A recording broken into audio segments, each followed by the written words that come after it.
नमस्कार, मैं डॉक्टर विजय बहादुर यादव, गांधी स्मारक महाविद्यालय सुरजन नगर, जयनगर, मुरादाबाद। आज का विषय है हिंदी साहित्य का इतिहास, काल विभाजन और नामकरण। हिंदी साहित्य के इतिहास लेखन की परंपरा में आचार्य रामचंद्र शुक्ल का नाम सर्वोपरि है। उन्होंने सबसे अच्छा और सबसे वैज्ञानिक हिंदी साहित्य का इतिहास हिंदी को दिया। उन्होंने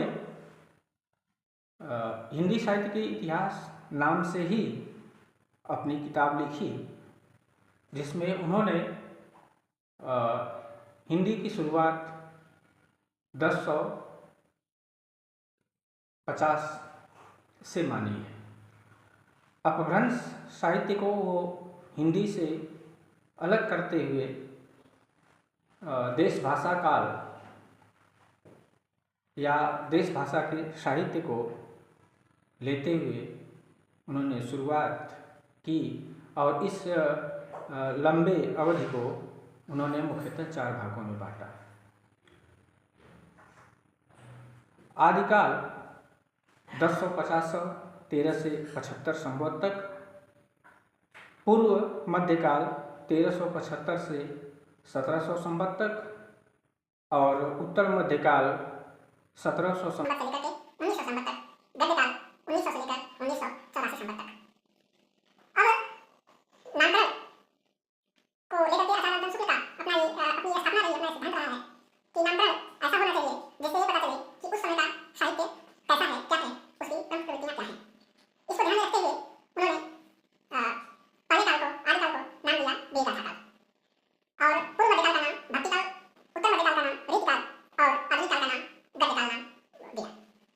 अब आचार्य रामचंद्र शुक्ल की यह मान्यता रही है या स्थापना रही है कि साहित्य जनता की चित्तवृत्तियों का अनुगामी होता है।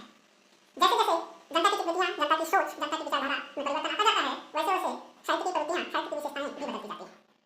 इसको प्रमुख आधार मान करके उन्होंने जो विधेयवादी प्रवृत्ति के आधार पर हिंदी साहित्य के इतिहास लेखन का कार्य किया, वो हिंदी साहित्य के लिए एक बहुत बड़ा योगदान है।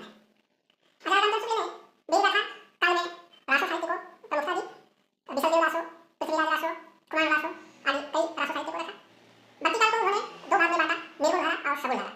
निर्गुण धारा को पुनः 2 भागों में विभाजित करते हुए ज्ञानमार्गी और प्रेम मार्गी। ज्ञानमार्गी के प्रवर्तक कवि कबीरदास, जिनकी रचना बीजक है। प्रेम मार्गी के प्रवर्तक कवि मलिक मोहम्मद जायसी, जिनकी रचना पद्मावत अखाड़ा है। इधर सगुण काव्य धारा में 2 भेद करके रामाश्रयी और कृष्णाश्रयी।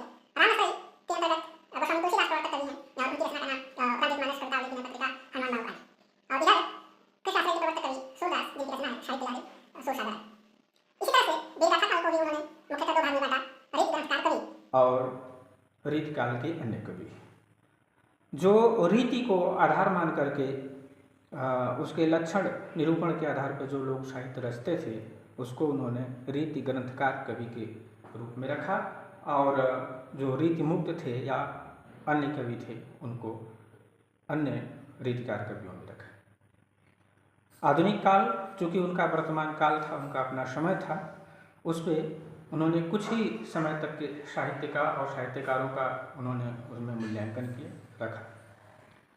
इस तरह से हिंदी साहित्य के इतिहास अब तक जितने लिखे गए, वो बच्चन सिंह के, रामस्वरूप चतुर्वेदी जी के, और कई आज भी लिखे जा रहे हैं, लेकिन सब में आधार के रूप में लोगों ने आचार्य रामचंद्र शुक्ल के हिंदी साहित्य के इतिहास को ही रखा है। इस तरह से आज हिंदी साहित्य के इतिहास में आचार्य रामचंद्र शुक्ल को और उनके साहित्य को प्रमुखता दी जाती है।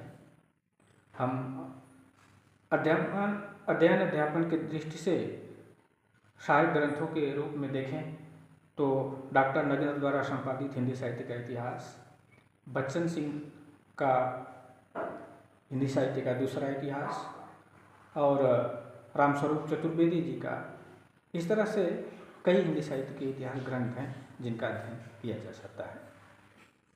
धन्यवाद, नमस्कार।